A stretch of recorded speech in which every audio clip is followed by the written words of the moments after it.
Hoy como todos los días, miércoles, bueno, hoy es jueves, ¿no? Pero la intención, todos los miércoles nos encontramos en su programa Diálogos Ciudadanos. El día de hoy vamos a hablar, es un programa que va a ser dinámico por sobre todo, bueno, por el Día de la Tierra, ¿no? Ahora el 22 de abril se celebra, se recuerda el Día de la Tierra y entonces casualmente también los científicos del mundo salieron a marchar, ¿no? Por la ciencia.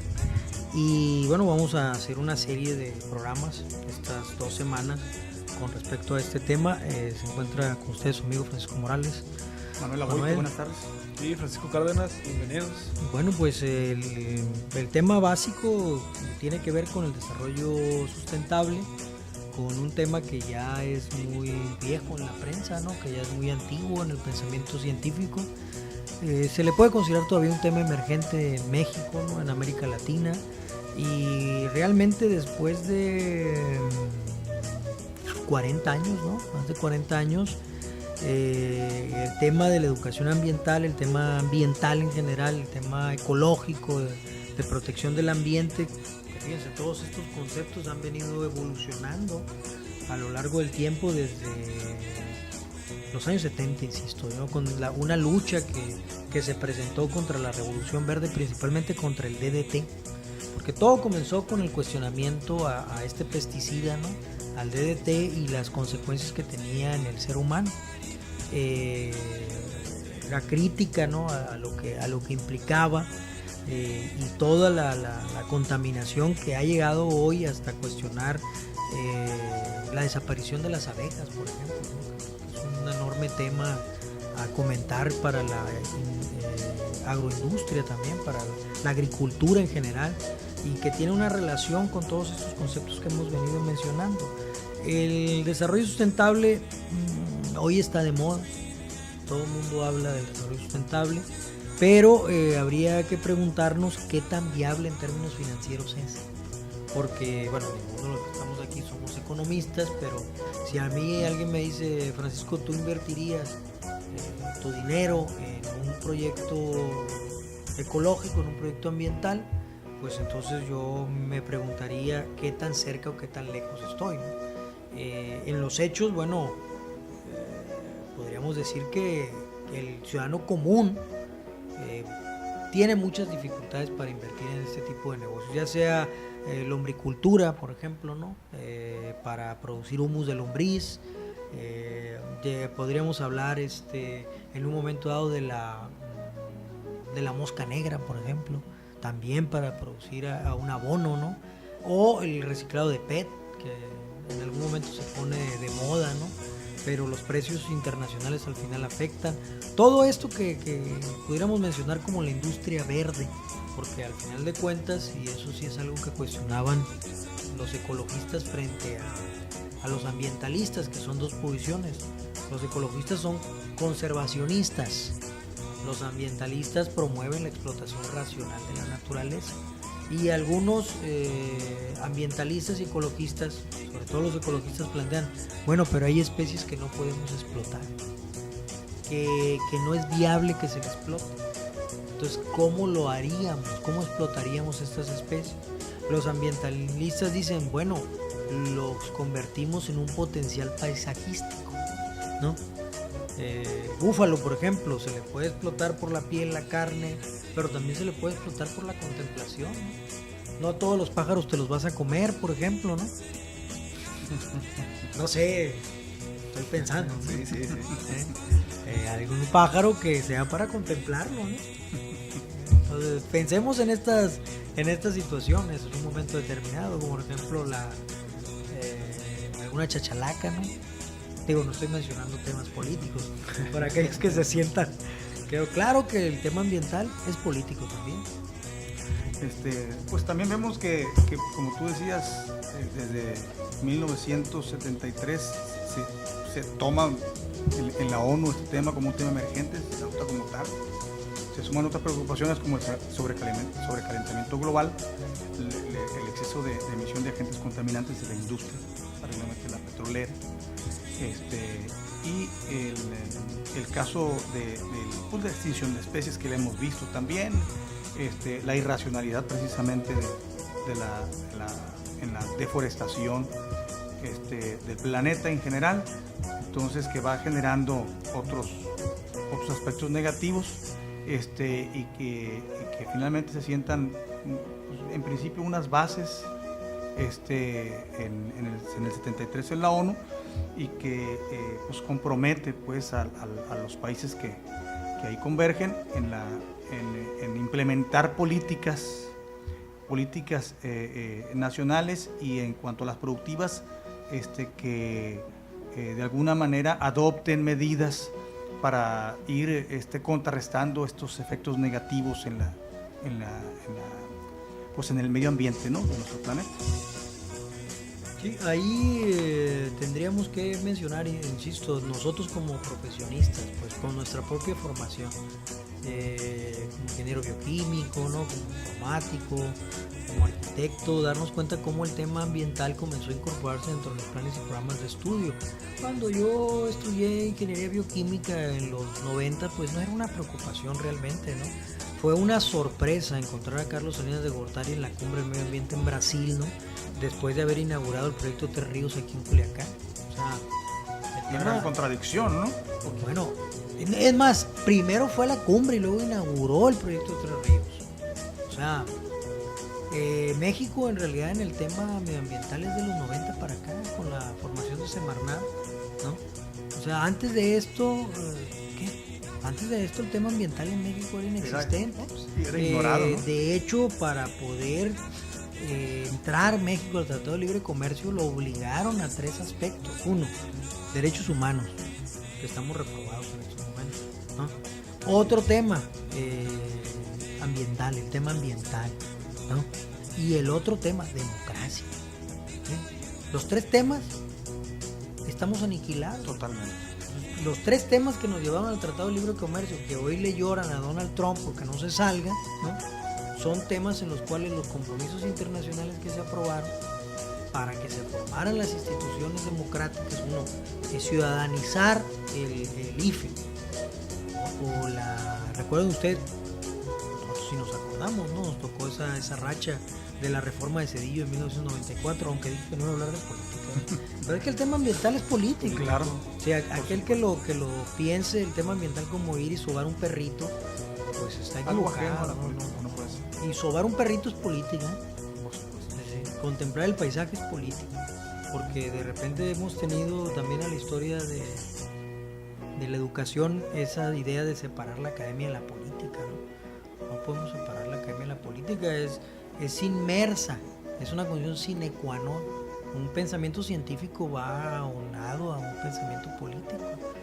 Aquí está muy claro con el tema ambiental, ¿no? En primer lugar porque estas políticas públicas comenzaron con un acuerdo comercial y se tradujeron en un tema de orden político. Para nuestro país. Para nuestro país. Sin embargo, ya estaban comprometidas las responsabilidades de aquellos años, ¿no? Claro, entonces, pero no es hasta que llega el Tratado de Libre Comercio. Pero la oposición no es de parte de los países, o sea, la oposición no viene de firmar el Tratado con México. Sin estos 3 aspectos no viene de parte del gobierno de Estados Unidos ni de Canadá, no. Viene de parte de los activistas, o sea, de la sociedad civil canadiense y la sociedad civil norteamericana, que siguen padeciendo en sus países, ¿no? Por ejemplo, el caso de Estados Unidos con los gasoductos, ¿no? O sea, está claro, ¿no? En Dakota es un ejemplo del enfrentamiento entre un pensamiento ambiental, un pensamiento ecológico y un pensamiento capitalista depredador, ¿no? Entonces, a partir de los años 70 comienza un discurso entre la ecología económica y la economía ambiental. La economía ambiental y la economía ecológica o la ecología económica no son los mismos, no encajan en el mismo terreno, ¿no? Por eso tenemos un discurso tan rabioso, por decirlo menos, de Donald Trump en contra del calentamiento global. Para él el calentamiento global es como para Peña Nieto la crisis en México, ¿no? Existe en tu cabeza. Sí, la crisis. La crisis está en tu cabeza, ¿no? Y así el calentamiento global está en tu cabeza, ¿no? Eso de que la señora tenga calor, son bochornos de la edad, ¿no? No tiene nada que ver con que se está derritiendo los polos, ni... No, ¿qué pasó? No, o sea, nosotros los capitalistas estamos muy bien y en la acumulación de la riqueza por la vía de la explotación de la naturaleza es la única neta que puede haber, ¿no? La economía ambiental fortalece esa posición. La economía ecológica dice no, hay que cambiar diametralmente no solamente el consumo, también los valores. O sea, no se trata de sustituir con la cutícula del camarón, por ejemplo, las bolsas que no son biodegradables en estos momentos. No se trata de eso, de que usted cuando llegue el mandado lo deje y después se coma la bolsa. No se trata de eso nada más. O la ambiente a su jardín para que sirva de abono, no. También se trata de que debemos de consumir solamente lo que necesitamos. O sea, es un conflicto de estilo de vida. Mientras que la economía ecológica plantea hay que cambiar el estilo de vida. La racionalización. ¿Sí? La economía ambiental dice no, podemos seguir al mismo ritmo, sustituyendo siempre y cuando podemos sustituir a aquellos aspectos que son nocivos, ¿no? Genética, no, pues la modificación genética es válida porque si este cuerpo no se puede adaptar a esa naturaleza contaminada, pues hagamos un cuerpo que sí se adapte, que coma petróleo, ¿no? ¿Cuál es el problema? O sea, al final, ¿qué es el concepto de vida? Y ahí es donde entra el conflicto de la bioética. El conflicto bioético entre la economía ecológica y la economía ambiental, ¿no? ¿Llegaremos a ese tema nosotros? A una sociedad tecnobiológica, porque Europa, Inglaterra concretamente, Estados Unidos, Canadá, son sociedades tecnobiológicas. Nosotros no, somos una sociedad todavía semifeudal. Si no ve los videoescándalos, o sea, es producto de una sociedad semifeudal que todavía cree en el bien y en el mal. O sea, de la epistemología política, no, nosotros estamos debatiendo la teología política. Un arcángel que va a venir a salvarnos de todos los problemas. No, te tienes que salvar tú. Tú, como ciudadano, tienes que enfrentar esta situación, tienes que tomar una decisión. Entonces, en otros países, te insisto, los activistas obligaron a sus gobiernos, a sus políticos, quieren explotar a México. No, queremos que sea nuestro socio. No, quieren explotar a México, lo tienen que hacer a partir de estas reglas que son las mismas que existen en nuestros países. No crean que van a pasar la frontera y van a hacer su cochinero, pero ve que están haciendo las empresas mineras canadienses y norteamericanas en México. Lo mismo que están haciendo en toda América Latina, ¿no? Ahí es donde aparece un concepto, la conciencia ambiental. Porque tener conciencia ambiental es ser parte de una ciudadanía del siglo XXI y del siglo que viene, ¿no? De los siglos venideros. ¿Cómo lo vamos a lograr? Esa es la gran pregunta. ¿Cómo se va a insertar esto en la educación pública, ¿no? Bueno, hasta el momento se considera como un contenido transversal, ¿no? A partir del año 94, 95, 96, sobre todo a partir del 96, concretamente a partir del 2001, 2002, ¿no? Fíjate, casi 5 años después, la educación ambiental comienza a ser un contenido transversal en la educación en México. Transversal. Hay algunas materias, ¿no? En bachillerato, alguna materia en profesional, en algunas carreras se observan estos contenidos, pero la mayor parte se considera un contenido transversal. Yo, profesional de la educación y como estudioso de estos temas, me niego a verlo solamente como un contenido transversal. Para mí debe ser una serie de contenidos materia, pero además la educación ambiental, la conciencia ambiental no se desarrolla porque yo te lo digo, porque hagamos este programa aquí, ¿no? La conciencia ambiental se desarrolla cuando usted lo lleva a la práctica, cuando se convierte en estilo de vida. Por ejemplo, la Ciudad de México, ¿cuál es el impacto de separar la basura? Se separa la basura, te multan si no se separa la basura, pero siguen aventándolo al mismo camión. ¿Sí me explico? Aquí podemos tener mucha conciencia ambiental, en su casa usted puede tener conciencia ambiental, va a llevar las baterías, ¿y a dónde cree que van a aventar las baterías al final? ¿Hay en Sinaloa un lugar donde se reciclen baterías? ¿De que se reciclen? No. No. Solamente centros de Acopio. Entonces, ¿qué es lo que está sucediendo? Que en términos reales, la infraestructura institucional para impulsar la política ambiental, para impulsar la conciencia ambiental, no existe. No existe. Necesitamos generar primero una industria, por eso hablamos de industria verde. No solamente de economía verde, hablamos de industria verde.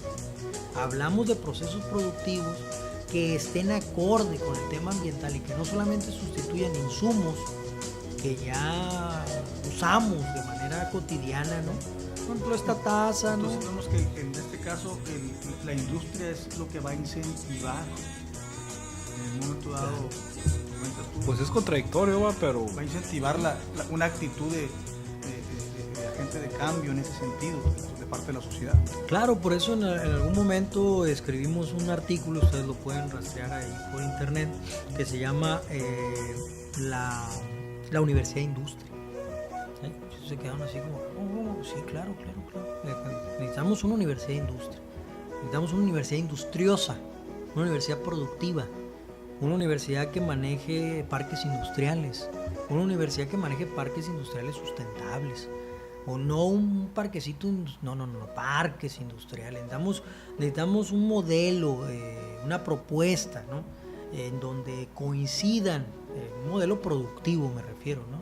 En donde coincidan procesos de producción, procesos de organización de la economía a partir de la generación de nuevos insumos y sobre todo de nuevos productos, ¿verdad? Porque aquí para ganar hay que llegar al producto final.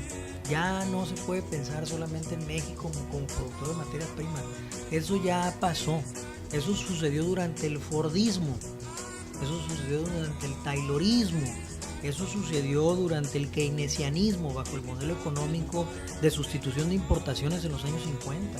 Pero en este momento la madurez de las curvas de innovación, no quiero hacer un programa así como que muy teórico, ¿no? Sencillo, lo vamos a poner sencillo.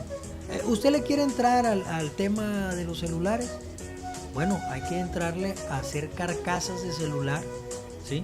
Recicladas. Sencillo, una carcasa de celular reciclada, ¿no? O entrarle a manejar el negocio del PET hasta el consumidor final. No puedes llegar tú a nada más juntar la materia prima y no, porque las ganancias no están ahí. La ganancia está en tener un producto terminado que piense en el consumidor final. Y en ese sentido la economía ambiental rebasa a la ética de la economía ecológica. Porque la economía ecológica dice, no, hay que conservar y hay que dejar de usar el celular, usar menos el celular. Y la economía ambiental dice, no, es que la mayor parte de la población que quizás nunca llegue a tener, quizás lamentablemente, nunca llegue a tener una conciencia ambiental plena, requiere este tipo de distractores o este tipo de equipos, no para producir, porque el gran negocio de los celulares, por ejemplo, es el entretenimiento. O a poco es para conservar, la mayor parte de las conversaciones son para generar economía. Generan una economía que es de diversión, de ocio, pero no es productiva en sí misma. En el ámbito local cotidiano, ¿no? En el ámbito Pero en el ámbito cotidiano, una carcasa de celular sí se puede hacer reciclada. Eso es un ejemplo, pues, para no entrar en las curvas de innovación y que, pues, no. Acá concretito, ¿no? Concretito. Que los elementos de uso no necesariamente, tanto comunes como y no lo tanto, se involucren en la participación de este tipo de soluciones, pues, claro, o de alternativas, ¿no? Claro, y la educación no puede terminar siendo la educación ambiental verbalizada. Verbo, no puede ser verbalizada la educación ambiental nada más. Tiene que ser práctica. Entonces, tienes que meter al alumno, igual que en los años 50, ¿no? Igual que en los años 40, con el huerto escolar, tienes que meter al alumno, tienes que meter al joven a vivir la naturaleza, a a trastocar la naturaleza, que sienta la tierra, ¿no? Igual lo tienes que meter a las líneas de producción. O sea, hablemos de la Universidad de Industria Alemana en estos momentos, 2 años. Están en las aulas y 2 años están en la fábrica. Esa es la Universidad de Industria Alemana. Usted como alumno recibe un ingreso por estar en la línea de producción de una fábrica que tiene asentada la empresa en un parque industrial que maneja una universidad. La universidad recibe un recurso y usted como alumno recibe conocimiento y recibe práctica. ¿Sí me explico?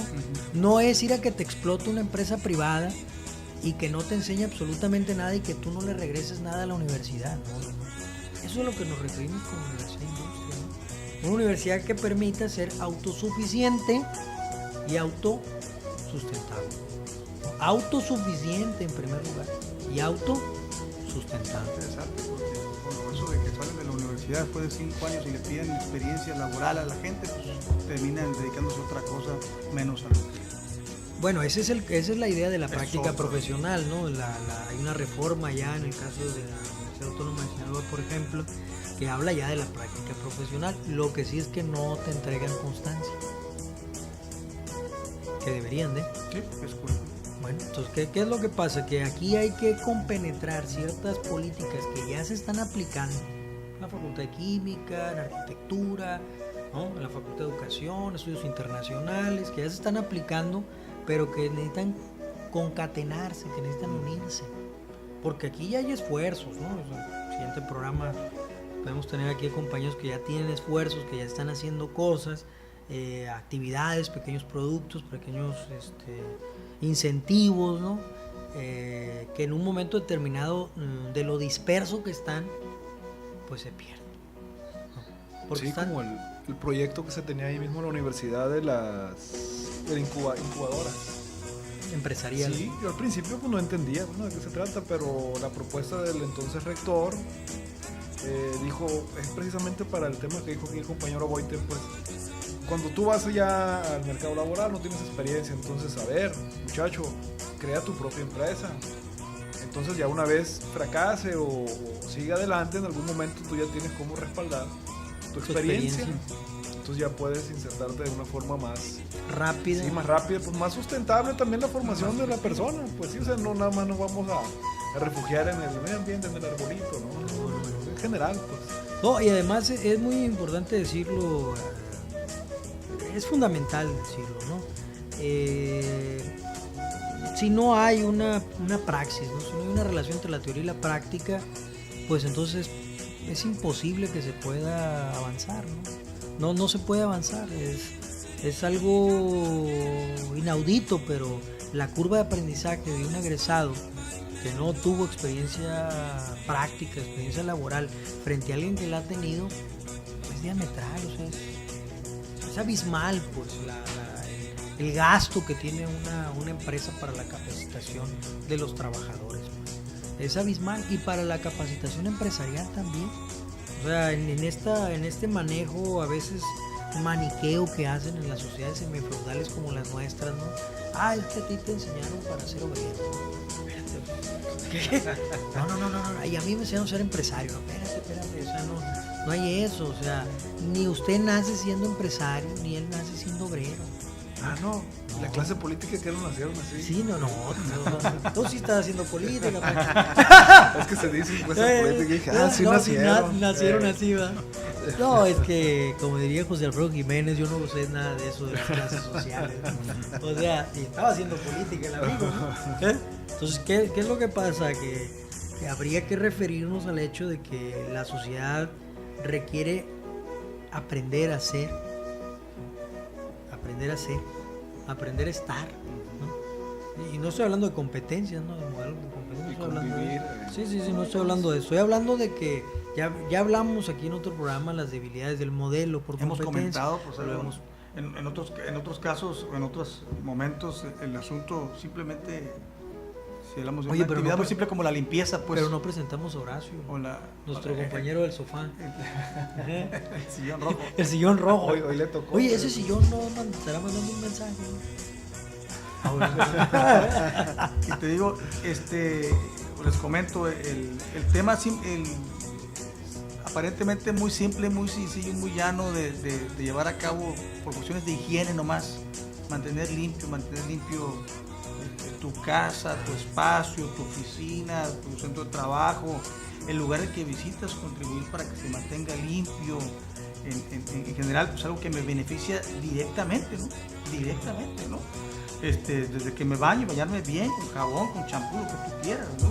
Tener ropa limpia, pero lavarla, o sea, y cómo llevarte ese tipo de conciencia a la calle. La calle es barrer la mitad de la calle o la calle completa, o contribuir a la limpieza del parque que esté no barrer la mitad de tu calle y aventarse a la otra mitad, etcétera, ¿no?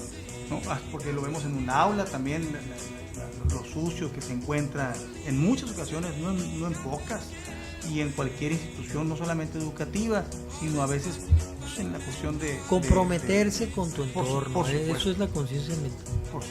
Comprometerte con tu entorno. ¿Y eso es ciudadanía o qué? O sea, no, es que lo tiró el otro. No, pero no lo tiré yo, lo voy a recuperar. Lo que quiero decir que son cosas muy simples con las que se puede comenzar desde el hogar, desde la casa, desde la escuela, de las instituciones, pues que se promuevan, ¿no? Al salir de tu oficina, apaga la luz. No es un cliché, pues, ¿sí me explico? Pero ese nivel de conciencia podemos decir que es un nivel de conciencia estructurado. Yo lo veo que en otros países incluso lo ves que la gente que comete una falta de tránsito, cualquier otra situación, lo mandan a un servicio comunitario que tiene que ver incluso con eso, ¿no? O sea, el servicio comunitario va con eso, no es una sanción, pareciera más una sanción ciudadana, pero que va a la par de crear conciencia en aquel acerca de otras situaciones, como eso, de limpiar, levantar la basura en las costas o en las playas, por decir alguna cosa, o en las calles, etc. El gran problema es de que en México ello tenía que ver con las sanciones porfiristas. Y Porfirio Díaz utilizaba eso para mandar a los indígenas al Valle Nacional Oaxaca, ¿no? Y a los vagabundos, y luego de ello ya al que agarraran, ¿no? O sea, ¿sí me explico? O sea, lamentablemente en México, por antecedente histórico, el trabajo comunitario se utilizó como forma de esclavitud. ¿Qué podemos hacer, pues, si hemos actuado de manera incorrecta? ¿Podemos rescatarlo? Sí pudiéramos rescatarlo. La cuestión es, con este aire, con este tufo esclavista que está corriendo en nuestro país en estos momentos, tendríamos que preguntar. Lo que pasa es que tenemos que convertirnos todos de alguna manera en agentes de cambio, en agentes humanos de cambio. Pues no podemos decir, es que yo no lo voy a levantar porque no me mandaron o porque no me obligaron, pues porque no hubo una sanción que me llevara a eso. O sea, ya no lo puedo pensar, pero no hay un pretexto. Pero además, yo voy a generar un producto, yo ya tengo que pensar en el consumidor final y ya tengo que pensar en que ese producto sea sustentable. Ya no puedo pensar en hacer mi producto, por ejemplo, se dice, lo artesanal va de la mano con lo orgánico. A veces no. No necesariamente. Y a veces hay que tener mucho cuidado con eso, ¿no? Claro. ¿Qué es lo que sucede? Pues que tendríamos que pensar, definir de qué manera. Algunos dicen, bueno, aquí en este sentido, en las sociedades desarrolladas pues están muy metidas en las etiquetas verdes, ¿no? En las certificaciones, de ahí vienen también los procesos de certificación, de acreditación, pero lamentablemente, y lo hemos visto porque que se ha convertido en un negocio también, ¿no? Es que con el Tratado de Libre Comercio se perdieron los aranceles económicos y vinieron los aranceles de calidad. Esos aranceles de calidad, pues ya vieron cómo le fue al atún mexicano, ¿no? Hoy gana la batalla el atún mexicano y por día, ¿no? México le puede presentar una multa de 163 millones de dólares a Estados Unidos por las pérdidas que ha sufrido la industria del atunera en México. Sin embargo, si nosotros rastreamos la historia de la industria atunera en México, es la industria del robo a las cooperativas. Destruyeron las cooperativas. O sea, es una industria que en términos de responsabilidad social, que me disculpe las empresas que se dedican a esto en Sinaloa, pero en términos de responsabilidad social no tienen ninguna. términos de responsabilidad A eso social, me- a eso me en refiero. términos de compartir la ganancia, que la conciencia ambiental va en ese sentido. O sea, yo tengo una ganancia para vivir, no para avasallar al otro, pues. Es donde la economía ecológica limita la ética de la economía ambiental. Donde le dice la economía ecológica a la economía ambiental, no, espérate, es decir, pero no es la ganancia por la ganancia, ¿eh? Ahí es donde la bioética, vuelvo otra vez, ¿no?, sobre el tema. O sea, este es otro nivel de conciencia ambiental. No solamente es mi responsabilidad y que apago la luz al salir, ¿no?, y pongo la basura en su lugar, sino que además pienso en que mi ganancia no puede estar por encima de tu felicidad. O sea, yo no puedo hacer eso. ¿Sí me explico?